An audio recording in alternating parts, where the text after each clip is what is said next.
నమస్కారం.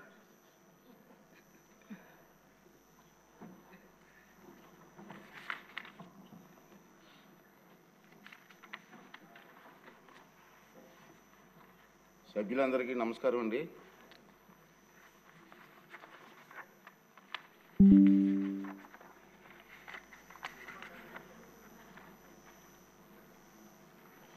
ప్యానల్ స్పీకర్స్గా గతంలో నామినేట్ చేసిన వ్యక్తి పేరు మీకు చెప్పడం జరిగింది.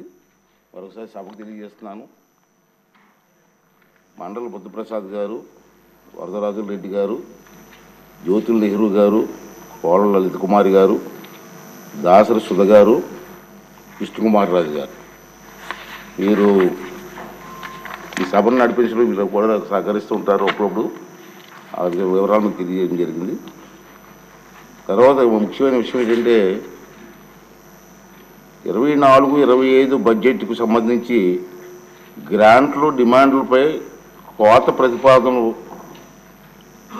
నవంబర్ 13వ తేదీ సాయంత్రం అంటే ఈరోజు 5 గంటల వరకు సబ్జెక్ట్ సమర్పించుకోవచ్చు.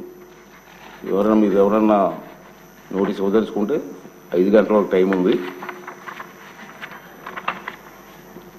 ఇప్పుడు క్వశ్చన్ అవర్.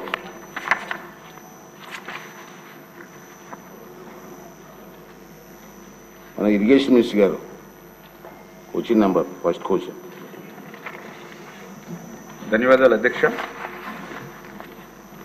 మొదటి ప్రశ్నకు రెండవ ప్రశ్నకు 2014-2019 మరియు 2019-2024 మధ్య చింతలపూడి ఎత్తిపోతల సాగునీటి పథకం పనుల పురోగతి వివరాలు ఈ క్రింది విధంగా ఉన్నాయి అధ్యక్ష.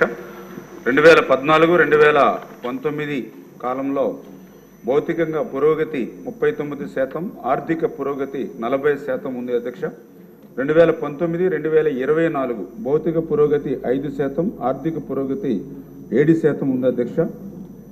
మూడవ ప్రశ్నకు సమాధానం పనులు పురోగతిలో ఉన్నాయి, జూన్ 2028 నాటికి పూర్తవుతాయని కృతనిశ్చయంతో ఉన్నాం అధ్యక్ష.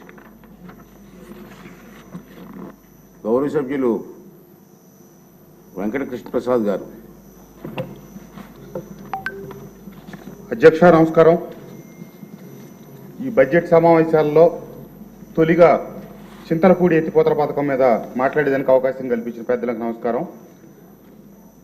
నాగార్జున సాగర్ ఆయకట్టు 3వ ఫేజ్లో ఉన్నటువంటి మైలవరం నియోజకవర్గం అట్లాగే తిరువూరు, నూజివీడు పరిసర ప్రాంతాలకి ఎన్ఎస్పి 295 కిలోమీటర్లకు గాను చివర 15 కిలోమీటర్లే ఆంధ్ర ప్రాంతంలో ఉంటాం.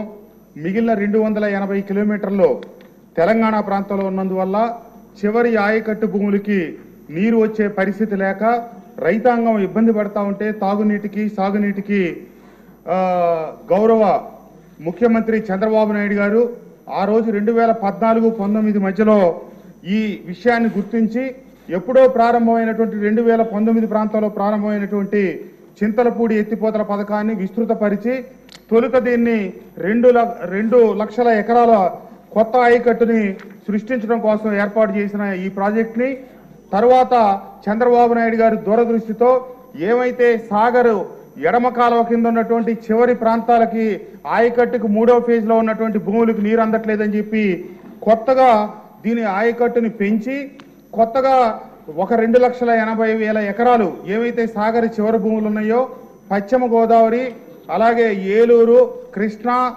ఎన్టీఆర్ జిల్లాల్లో ఉన్నటువంటి 35 మండలాలు, 10 నియోజకవర్గాలు అలాగే 4 పార్లమెంటరీ నియోజకవర్గాల్లో ఉన్నటువంటి భూముల్ని స్థిరీకరించడానికి 4,80,000 ఎకరాలకి విస్తీర్ణాన్ని పెంచుతూ 4,909 కోట్లతో 2017లో అప్పటి ముఖ్యమంత్రి చంద్రబాబు నాయుడు గారి చేతుల మీదుగా మైలవరం నియోజకవర్గంలో శంకుస్థాపన చేసుకొని పనులు ప్రారంభించి అతి వేగంగా జరుగుతున్నటువంటి పనుల్ని దురదృష్టవశాత్తు 2019లో అధికారంలోకి వచ్చినటువంటి జగన్మోహన్ రెడ్డి గారి ప్రభుత్వం ఏమైతే రివర్స్ పాలన అన్నిటినీ పక్కన పెట్టినట్టుగానే ఈ ప్రాజెక్టు కూడా ఆగిపోయింది అధ్యక్ష.